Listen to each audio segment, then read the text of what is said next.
ببلی کو پہلے ہی علم ہو چکا تھا کالو اس کو قتل کرنے کے ارادے سے یہاں آیا ہے۔ کالو بھی دروازے سے اندر داخل نہ ہو پایا تھا کہ ببلی کی آواز آئی، رک جاؤ کالو جی۔ کالو جی؟ کالو تو اپنے نام کے ساتھ لفظ جی سن کر مدہوش ہو چکا تھا۔ وہ بھول گیا تھا کس ارادے سے یہاں آیا ہے۔ کالو جی مجھے قتل کرنا چاہتے ہیں آپ؟ مت بھولیے آپ کے پیارے میرے قبضے میں ہیں۔ یہاں سے واپس چلے جائیں۔ آج میری منزل اختتام پذیر ہوگی، پھر آپ کو جو کرنا ہوگا کر لیجیے گا، مگر ابھی نہیں۔ جس منزل کے لیے میں نے برسوں گزار دیے، کیا اس کی تکمیل سے پہلے ہی کسی کے ہاتھوں اپنی جان گنوا دوں؟ ہرگز نہیں۔ اگر آپ نے کوئی چالاکی کرنے کی کوشش کی تو آپ کے پیارے آپ سے بہت دور چلے جائیں گے۔ ابھی ہی واپس لوٹ جائیں۔ کالو گمسم ببلی کی باتیں سن رہا تھا۔ ببلی کا بولنا اسے بہت اچھا لگ رہا تھا۔ کالو کا دل کہہ رہا تھا ببلی بے قصور ہے، مگر حالات کچھ اور نشاندہی کروا رہے تھے۔ کالو کا ببلی کے بعد اپنے پیارے بہت عزیز تھے۔ وہ الٹے قدم واپس لوٹ گیا۔ وہ تنہا رہنا چاہتا تھا۔ تنہائی میں رہنے کے لیے اس کی اپنی دنیا سے کوئی اور بہتر جگہ نہ تھی، سو اسے وہاں جانے کا ارادہ کر لیا۔ وہ اپنی دنیا میں پہنچ چکا تھا۔ اسے یاد آیا اس جن کا چوہا جس میں اس کی جان ہے یہیں کہیں چھپایا گیا ہے۔ اس نے تلاش جاری کر دی۔ کافی دیر تلاش کا عمل جاری رکھنے کے بعد بالآخر اسے وہ چوہا مل گیا۔ وہ سائز میں عام چوہے سے بہت چھوٹا تھا۔ کالو نے ایک کپڑے کی مدد سے اس کو پکڑ لیا اور کوکاف کی جانب چل پڑا۔ جنات کے بادشاہ کے پاس پہنچ کر وہ للکار کر بولا، سن غدار، یہ رہا تیرا چوہا۔ اب بھی وقت ہے، سچ بول دے ورنہ میں اس کو مار ڈالوں گا۔ اسے جب کالو کے ہاتھ میں چوہا دیکھا تو گھبرا گیا اور کہنے لگا، سچائی سننے کے لیے تجھ میں ہمت نہیں، تیری محبوبہ ببلی ہی میری مددگار ہے، اور آج کی رات صرف آج کی رات رہ گئی بس۔ آج رات ببلی کی منزل مکمل ہو جائے گی، پھر میں پوری دنیا کے جنات کا بادشاہ بن جاؤں گا۔ سن کالو، اگر میں تمام جنات کا بادشاہ بن گیا تو تیرے لیے کی گئی بددعا کو ختم کرا دوں گا۔ یہ میرا تجھ سے وعدہ ہے، پھر تو نارمل زندگی جی پائے گا۔ تجھ سے کسی کو خطرہ لاحق نہ ہوگا۔ ببلی کا نام سننے کے بعد کالو کو کچھ سنائی نہ دیا۔ کالو تو جیتے جی مر گیا۔ اسے ببلی کے خلاف 2 شہادتیں مل چکی تھی۔ سن غدار، مجھے نہ اپنی محبوبہ کی فکر ہے نہ اپنی فیملی کی۔ مجھے اپنے دوست سے کیا گیا وعدہ آج بھی یاد ہے۔ میرے دوست نے میرے ہاتھوں میں دم توڑ دیا۔ میں اس کا انتقام لوں گا۔ میں تم سب ظالموں کو مار ڈالوں گا، لیکن اس کے لیے ضروری ہے سب سے پہلے میں تیرا خاتمہ کروں۔ جانتا ہے کیوں؟ کیونکہ اگر میں نے پہلے ببلی کو مار دیا تو مجھے یقین ہے میں خود بھی مر جاؤں گا۔ میں ببلی سے عشق کرتا ہوں، وہ نہ رہی تو میری سانسیں بھی مجھ سے روٹ جائیں گی۔ تو یہ سمجھ لے میری سانسیں گروی ہیں۔ یہاں ببلی کی سانسیں رکی تو وہاں کالو کی بھی سانسیں نہیں چل پائیں گی۔ کالو نے چوہے کو زمین پر چھوڑ دیا تو جن نے فوراً چوہے کو اشارہ کیا۔ چوہا اس کی طرف بھاگتے ہوئے جا رہا تھا کہ کالو نے اس پر اپنا پاؤں رکھ دیا۔ چوہا تڑپنے لگا، جس کا اثر اس جن پر ہونے لگا۔ جن یوں ہی تڑپتے تڑپتے مر گیا۔ کالو کے دیکھتے ہی دیکھتے اس جن کی لاش غائب ہو گئی اور چوہے کو آگ لگ گئی۔ کالو نے واپسی کے قدم اٹھائے اور بابا جی کی طرف نکل گیا۔ اس کی آنکھیں کھلی کی کھلی رہ گئی جب اس نے وہاں اس جن کو دیکھا جسے تھوڑی ہی دیر پہلے وہ مار چکا تھا۔ اس کے پورے جسم میں آگ لگی ہوئی تھی۔ وہ جن انتہائی غصے میں بابا جی سے بات کر رہا تھا، سنو بابا، تیرے کہنے پر میں نے ببلی کا خون نہیں کیا، پھر تیرے ہی کہنے پر میں نے کالو کی فیملی کو زندہ چھوڑا، پھر تیرے ہی کہنے پر میں نے کالو سے جھوٹ بولا، پھر تیرے ہی کہنے پر میں نے اپنے لوگوں سے غداری کی۔ میں نے تیرے کہنے پر ہر وہ برا فعل کیا جس پر مجھے تا حیات میرا ضمیر ملامت کرتا رہے گا، مگر مجھے اس کے بعد کیا ملا؟ مجھے دیکھ، میرے پورے جسم کو آگ نے اپنی لپیٹ میں لے رکھا ہے۔ میری زندگی 24 گھنٹے کی محتاج رہ گئی ہے۔ میرے بچنے کا صرف ایک ہی راستہ ہے، تجھے اس چوہے پر سے آگ بجھانی پڑے گی۔ میرے پاس وقت بہت کم ہے، جلدی کر کچھ، ورنہ میں خود کو ماروں گا۔ خود تو مروں گا لیکن تجھے بھی اپنے ساتھ لے کر مروں گا۔ بابا جی نے اپنے بند کی۔ کالو سمجھ گیا تھا بابا جی کچھ عمل کرنے والے ہیں۔ وہ فوراً سے غار کی حدود سے تھوڑا دور بھاگ گیا۔ وہ جان چکا تھا ببلی بے قصور ہے۔ کچھ ہی دیر بعد عجیب عجیب آوازیں آنے لگی تو کالو پھر سے غار کے قریب آ کر ایک کونے میں کھڑا ہو گیا اور اندر کا نظارہ دیکھنے لگا۔ بابا نے اپنے گرد ایک حصار کھینچ رکھا تھا اور جن بار بار اس میں داخل ہونے کی کوشش کر رہا تھا مگر ہر بار اسے منہ کی کھانی پڑتی۔ وہ بابا ایک زوردار قہقہ لگانے کے بعد بولا، او نادان، میں نے تو ویسے بھی تجھے مارنا تھا، اچھا ہوا تو کالو کے ہاتھ مار رہا ہے۔ میں نے کالو کے دل میں ببلی کے لیے بہت زیادہ نفرت پیدا کر دی ہے۔ اب وہ ببلی کو بھی مار ڈالے گا، پھر میرے راستے کا کانٹا بھی نکل جائے گا۔ پھر میں راج کروں گا پوری دنیا میں راج، ہا ہا ہا۔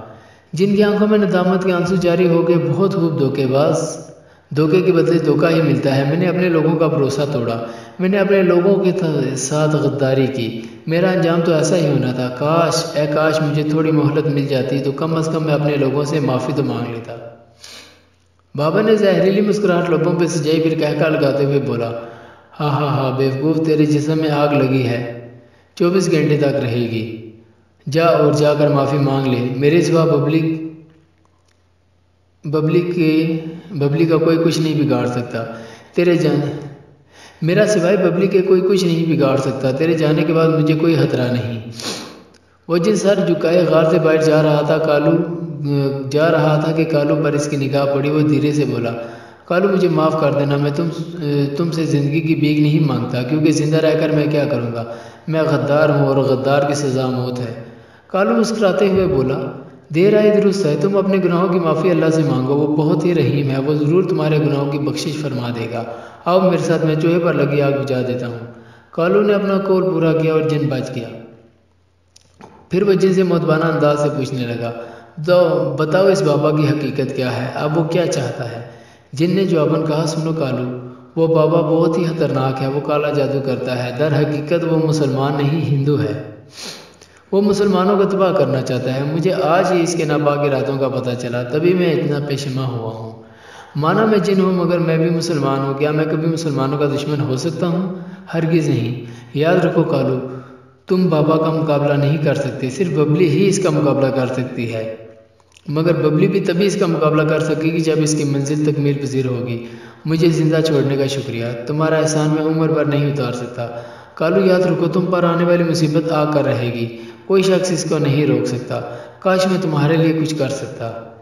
کالو کے لیے آج کا دن انتہائی اذیت زدہ ثابت ہوا۔ کالو دل ہی دل میں خود کو کوس رہا تھا، کیسے میں نے اپنی محبوبہ کو غلط سمجھ لیا، جبکہ وہ تو میری خیر خواہ ہے، میں اس کو قتل کرنے چلا تھا۔ اگر ببلی کا قتل ہو جاتا تو میں بھی زندہ نہ رہتا، میری زندگی ہے ببلی، میرا سب کچھ ہے ببلی، لیکن اب مجھے ببلی کو تمام تر حقیقت سے آگاہ کرنا پڑے گا۔ میں کسی بھی حال میں ببلی کی منزل پر کوئی رکاوٹ برداشت نہیں کروں گا، چاہے میری جان چلی جائے۔ کالو گھر آ گیا اور ہر بات سے ببلی کو آگاہ کیا تو ببلی ہنستے ہوئے بولی، کالو جی مجھے سب معلوم ہے، کیا آپ جانتے ہیں میں جس منزل پر فائز ہوں اس کا ایک اصول ہے، اور وہ اصول یہ ہے کہ ہمیں ہر بات کو ممکن حد تک راز میں رکھنا پڑتا ہے، ہمیں دوسروں کے سامنے خود کو بالکل عام ظاہر کرنا پڑتا ہے، مختصراً ہمیں عاجزی کا سہارا لینا پڑتا ہے۔ مجھے معلوم ہے وہ بابا ہندو ہے اور آج وہ ہر قیمت پر میری منزل کو مکمل ہونے سے روکے گا، مگر میں بھی ببلی ہوں، ہر حال میں منزل عبور کر کے رہوں گی۔ مجھے یہ بھی معلوم ہے میری موت قریب ہے، مگر مجھے موت کا کوئی خوف نہیں، ویسے بھی ایک دن ہر نفس نے موت کا ذائقہ چکھنا ہے۔ تبھی آپ سے کہتی ہوں، مجھ سے سر اٹھا کر بات کیا کریں، آپ کو کھلی اجازت ہے، آپ میرے حسن کا دیدار کر سکتے ہیں۔ کالو کہنے لگا، ببلی جی۔ آج کالو نے پہلی بار ببلی جی بولا تھا، جو ببلی کو بہت اچھا لگا۔ ببلی جی، میں آپ کی طرف دیکھتا ہوں تو ایسے لگتا ہے جیسے سورج کو دیکھ رہا ہوں، بنا پردے کے سورج کو مسلسل دیکھنا ناممکن ہے، تو کیسے میں آپ کو دیکھوں؟ بہت مشکل ہے۔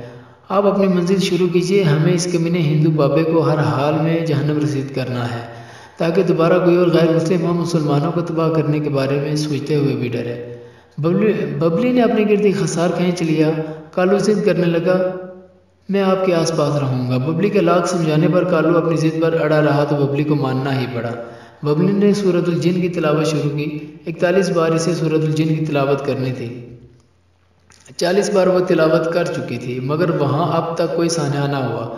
کالو مطمئن ہو چکا تھا، کالو اطمینان سے سو گیا۔ ببلی اپنی منزل سے تھوڑی ہی دور تھی کہ اس کی نگاہوں کے سامنے اس کی جڑواں بہن ببلی کو لایا گیا اور وہ بابا للکار کر بولا، سن ببلی، حصار سے باہر آ جا ورنہ تیری بہن بے موت ماری جائے گی۔ ببلی ہر قیمت پر منزل عبور کرنا چاہتی تھی، اس نے اپنی بہن کی ذرا برابر بھی پرواہ نہ کی۔ اگلے لمحے اسے زوردار چیخ کی آواز سنائی دی۔ جب اس نے سر اٹھا کر دیکھا تو وہاں گرما گرم خون موجود تھا، جو اس بات کی گواہی دے رہا تھا کہ گویا ابھی بھی کسی کے جسم سے نکلا ہو۔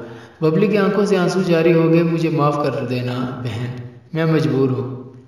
ببلی نے پھر سے منزل کی طرف دھیان دیا۔ ایک بار پھر وہ بابا للکار کر بولا، سن ببلی، بہن کی قربانی دے چکی، کیا ماں کی قربانی نہیں دے گی؟ ببلی نے اب کی بار بھی دھیان نہ دیا۔ ایک بار پھر زوردار چیخ کی آواز سنائی دی جس سے کالو کی آنکھ کھل گئی، مگر ببلی کو ذرا برابر فرق نہ پڑا۔ وہ کالو کے عشق میں مبتلا اپنی بہن اور ماں کی قربانی دے چکی تھی۔ اگلے لمحے پھر اسے للکارا گیا، سن ببلی جس کے لیے اتنا کچھ کر رہی ہے اس کی قربانی نہیں دے گی؟ دیکھ کالو، چل اس کا بھی اب کام تمام کر دیتا ہوں۔ کالو کا نام سنتے ہی ببلی کی حالت خراب ہونے لگی۔ وہ سب بھول گئی، وہ بھول گئی حصار سے باہر آنا موت کو دعوت دینا ہے۔ ببلی نے سر اٹھایا تو کالو کی گردن پر تلوار رکھے بابا کو ہنستے ہوئے پایا۔ ببلی کی برداشت ختم ہو چکی تھی، جس کی خاطر دو جانیں قربان کر دی، اب اسی کی جان خطرے میں ہے۔ ببلی کی آنکھوں کے سامنے ایک دم اندھیرا سا چھا گیا۔ سورۃ الجن کی آخری آیت تلاوت کرنا باقی تھی، مگر سامنے ایک لمحہ بھی دیر ہونے پر کالو کی موت کا اندیشہ۔ ببلی حصار سے باہر آ جانے کا ارادہ کرتے ہوئے سیدھی کھڑی ہو گئی۔ اب اس کا پاؤں حصار کے اندر ہوا میں تھا کہ اچانک سامنے کالو نمودار ہوا اور کہنے لگا، رک جائیں ببلی جی، کیا آپ بھول گئی یہ بابا میرا کچھ نہیں بگاڑ سکتا؟ ابھی کچھ دیر پہلے اس نے آپ کی ماں کا خون کیا۔ چیخ کی آواز سن کر میری آنکھ کھل گئی تو میں نے ادھر دیکھا، مجھے بہت تعجب ہوا، آخر لاش کیسے غائب ہو گئی؟ پھر میں آپ کے گھر گیا، وہاں آپ کی ماں اور بہن دونوں موجود تھی۔ سب نظر کا دھوکہ تھا۔ آپ بھول گئی آپ خود ان کے اور میری فیملی کے گرد ایک حصار کھینچ کر آئی تھی؟ بھلا وہاں اس جیسے کمینے کیسے داخل ہو سکتے ہیں؟ ببلی نے بنا جواب دیے آخری آیت تلاوت کر دی، پھر پھول برسنے لگے، ایسے لگ رہا تھا جیسے کوئی اس کا استقبال کر رہا ہو۔ ببلی حصار سے باہر آ گئی اور کہنے لگی، کالو جی، جب اس نے میری ماں اور بہن کو قتل کیا مجھے یقین تھا میری نظر کا دھوکہ ہی ہوگا، مگر جب آپ کی شکل میں کسی اور کو میرے سامنے لایا گیا تو تب میں سب بھول گئی۔ اگر آپ یہاں نہ آتے تو میں زندہ نہ بچتی۔ میری جان بچانے کا شکریہ۔ چلیے آپ ذرا اس بابا جی کی خبر لیتے ہیں۔ کالو کہنے لگا، ببلی جی ذرا یہ تو بتائیں آخر کون سی منزل تھی جس کے لیے آپ اس قدر بے چین تھی؟ ببلی مسکراتے ہوئے بولی، کالو جی آپ کے بزرگ جدی پشتی گدی نشین تھے اور سرکار جی کہلاتے تھے۔ محنت تو صرف ایک بزرگ نے کی تھی، جب چاہا کسی بھی جن کو حاضر کروا لیا، مگر میرا کوئی بھی ایسا بزرگ نہیں تھا جو مجھے اذن دیتا۔ آپ کو ایک نیک جن نے بدعا دی تھی، ان سے بات کرنے کے لیے مجھے یہ منزل عبور کرنا ضروری تھی، مگر بدقسمتی سے ان کی موت ہو گئی۔ اس بابا جی کو مارنے کے لیے بھی مجھے اس منزل کو عبور کرنے کی حاجت درپیش ہوئی۔ اب ہم بابا جی کو نہیں ماریں گے، بلکہ انہی کے غلام جنات میرے کہنے پر ان کو قتل کر دیں گے۔ مجھے صرف ایک بات کی فکر ہے، اور وہ یہ کہ اس بدعا سے میں آپ کو کیسے بچاؤں۔ میں اپنے گھر سے باہر نکل آئی فقط آپ کی خاطر۔ میرے والد کو ایک بزرگ نے کہا تھا جس دن میں گھر سے باہر آ گئی پھر کچھ عرصہ میں میری موت ہو جائے گی، اور یہ بات یقینی ہے۔ ہمارا ملنا بہت ہی مشکل ہے، بلکہ ناممکن ہے۔ کالو جی، عشق والے دنیا میں ایک نہیں ہو پاتے، جو ایک ہو جائیں وہ بہت خوش نصیب ہوتے ہیں۔ کالو تو جیتے جی مر گیا جب اس نے ببلی کے منہ سے یہ الفاظ سنے، میری موت یقینی ہے۔ ببلی نے اپنی آنکھیں بند کرتے ہوئے لب ہلائے، پھر پھونک مارنے کے بعد آنکھیں کھولی۔ بابا دونوں کو بھاگتے ہوئے دکھائی دے رہا تھا۔ ببلی نے زور سے پکارا، سن بابا، تو کدھر بھاگ رہا ہے؟ تو جہاں بھی بھاگ، موت تیرا پیچھا کر رہی ہے، وہ آ رہی ہے تیرے پاس۔ تیرے ناپاک ارادے تکمیل سے پہلے ہی دم توڑ گئے، اب تیری باری ہے، تیری سانسیں ختم ہونے کو ہیں۔ وہ بابا بھاگتے ہوئے کالو کی دنیا میں چلا گیا۔ اندر داخل ہوتے ہی آگ نے اسے اپنی لپیٹ میں لے لیا۔ برے کام کا انجام برا۔ وقت بہت تیزی سے حرکت کر رہا تھا۔ کالو کی عمر 25 برس ہونے میں فقط 1 گھنٹہ باقی تھا۔ وہ سب سے آخری بار مل رہا تھا۔ اس نے آخری بار ببلی کی طرف دیکھا۔ آج پہلی بار وہ کچھ دیر تک ببلی کو دیکھتا رہا اور آنسو بہاتا رہا۔ وہ اب اپنی دنیا میں جا رہا تھا جو فقط اسی کے لیے بنائی گئی تھی۔ وہ سب کو الوداع کہہ کر گھر سے نکل گیا اور اپنی دنیا میں آ کر بس گیا۔ وہ مرنا چاہتا تھا، تنہائی سے کھائی جا رہی تھی۔ 12 بج گئے۔ کالو کے ناخن نوکیلے اور لمبے ہونے لگے، اس کے جسم میں بال اگنے لگے۔ کالو کو اپنا یہ روپ دیکھ کر اس سے نفرت ہونے لگی، اسے انسانی خون پینے کی طلب ہونے لگی۔ اس نے لاکھ کوشش کی مگر اپنی منزل سے باہر نہ آ سکا۔ یہ دنیا رات 12 سے صبح 6 بجے تک قید خانہ تھی۔ ببلی باہر کھڑی سب دیکھ رہی تھی۔ کالو جب بھی باہر نکلنا چاہتا ایک زوردار جھٹکا اس کو لگتا اور وہ پیچھے جا گرتا۔ ببلی سے یہ سب نہ سہنے ہوا۔ ببلی اندر آ گئی۔ ببلی ایک نیک عورت تھی، یہاں اس کو کوئی خطرہ نہ تھا۔ کالو نے اس پر حملہ کرنا چاہا مگر ہر بار ناکام ہی رہا، گویا ببلی کے ارد گرد ایک دیوار ہو جو کالو کو قریب آنے سے روک رہی ہو۔ ببلی وہیں بیٹھ گئی اور جنات کو حاضر کرنے لگی۔ کافی جنات حاضر ہو گئے مگر کوئی بھی کالو کی دنیا میں داخل نہ ہوا۔ وہ سب باہر کھڑے تھے۔ جنات کا بادشاہ جو کبھی غدار ہوا کرتا تھا آج سب جنات کا پیارا تھا، کہنے لگا، بولیے ببلی جی، ہمیں کیسے یاد کیا؟ ببلی کہنے لگی، دیکھو کالو نے تم جنات پر بہت بڑا احسان کیا ہے، تم سب اگر مل کر دعا کرو تو اجرم کے دادا کی روح حاضر ہو جائے گی، اگر انہوں نے اپنی بدعا واپس لے لی تو کالو ٹھیک ہو جائے گا۔ سب جنات رو رو کر دعائیں کرنے لگے، آخر اجرم کی دادا کی روح حاضر ہو گئی۔ وہ کہنے لگے، کالو تم بہت نیک انسان ہو، تم نے کوکاف کو تباہی سے بچا کر ہم جنات پر بہت بڑا احسان کیا ہے، میں اپنی بدعا واپس لیتا ہوں۔ اور ببلی تمہاری دادی کیا لگی تھی تمہیں، تبھی تم پر موت کا سایہ تھا، میں تمہارے لیے بھی دعا کرتا ہوں اللہ رب العزت تم پر اپنا فضل فرمائے، تمہیں ہر مصیبت سے بچائے۔ تم دونوں کا عشق سچا ہے، اس عشق نے ہی آج تم دونوں کی جان بچائی ہے۔ دنیا میں اہل عشق مل گئے ایسا گنتی میں ہی ہوا ہے۔ اب تم لوگ شادی کرو اور یاد رکھو دین اسلام کے اصولوں کو اپناؤ، کبھی یوں چلتے پھرتے سانپ کو مت مارو، پہلے اس سے پوچھ تو لو وہ سانپ ہے یا کوئی اور مخلوق۔ ختم شد۔